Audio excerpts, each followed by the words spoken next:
So ayahuasca ceremony number 4 here for me last night was wonderful. First ceremony with no stomach problems whatsoever. I didn't even feel hungry. I farted a lot, but that was all. I felt full right to the end. I didn't have anything to eat when I came back, which normally, I have an apple and banana and some water just to settle your stomach, 'cause it's normally a bit iffy, or just feels hungry and whatever. So that was the first. So that's now my 24th ceremony done.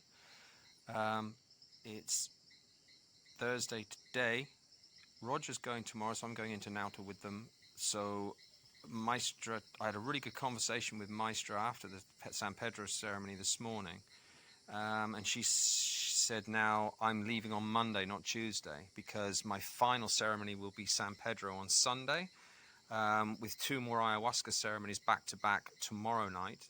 So we had one last night, which was number 4. So my 5 and 6 will be tomorrow and the night after. So that'll be Friday night and Saturday night for my final 2 ayahuasca ceremonies here, which will take me up to ceremonies.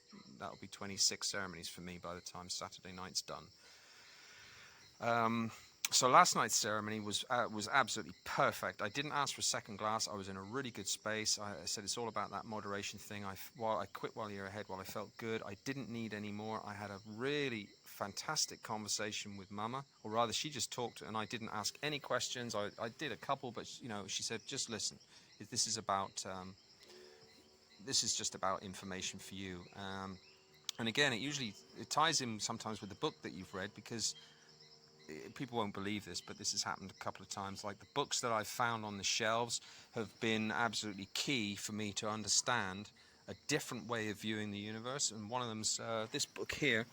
So I wanted to log this because in case I don't finish it here. It's called The Universe Story.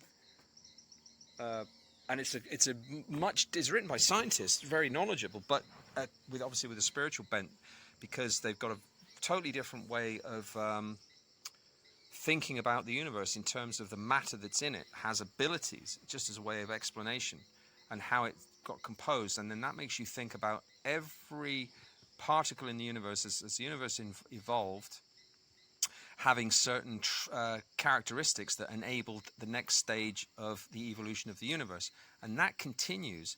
So this makes sense why, as part of an insight last night, and this morning when I woke up, maybe, thinking about people who believe in, like Sean, who's completely crazy. Everything is about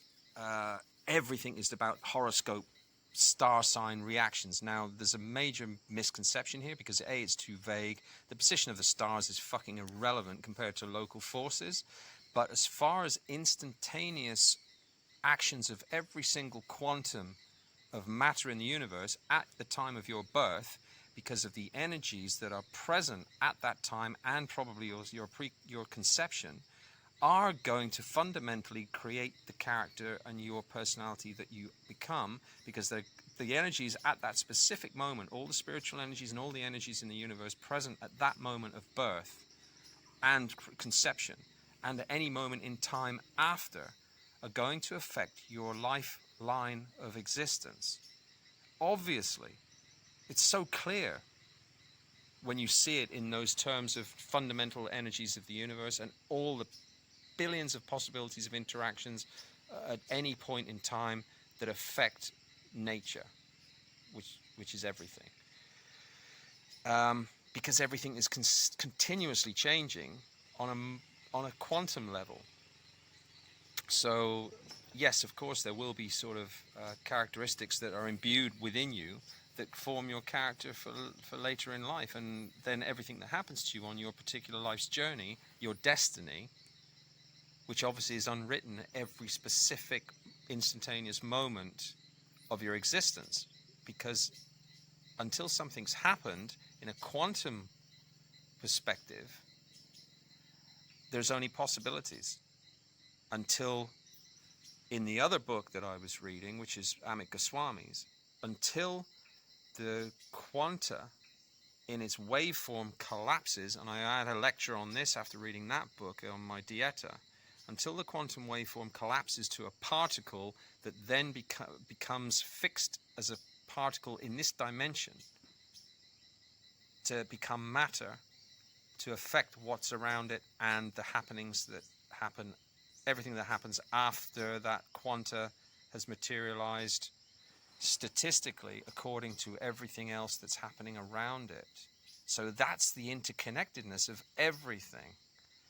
So this is the sort of stuff that you can get explained to you, or just as either as an insight, or if you're in an ayahuasca ceremony, and like me, you're fortunate that you do get a connection with Mama, with a voice. Although she did manifest, it's not visually so much in a vision, but not like the first time where it was much more clear, because it was a much stronger ceremony at Capitari on the third one. After we'd had all the stuff going on with Jack and the repossession, the possession and exorcism of Jack, because Don Lucha was a very powerful shaman at 71. But this was much more subtle, but she gave more imagery of just being like a sort of an elvish, attractive, bit like a Lord of the Rings kind of elf type of beautiful female figure, but more, not clear, vague, but just sort of sat, just it was quite beautiful, and just talked to me and just gave me these lessons and these insights, and again reiterated that how ill I've been all of my life. This is what he kept saying: Steve, we told you, right at the start, stop thinking about your future. Your path is open, and all you need to do is just go.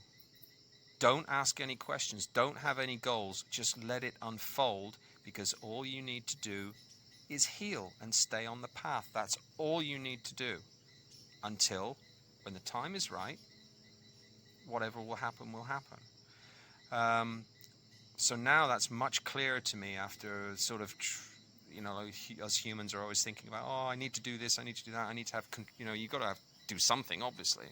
So my plans from this point on is when I get back to Iquitos, I'm going to stay at Lewis's place, Nadita, and then give it a week, see how the aftermath and any integration. Although I don't think there will be. I'm pretty, I'm a long way down this road now on as far as being clean again. It was just, everything's perfect. Clementine has just been wonderful, absolutely fantastic shamana. Just the ceremonies and everything were right to bring me back with minimal unpleasantness. All I've had is a bit of stomach discomfort through all of it. My anxiety's gone. I've got no fear. Oh, hang on, phone call.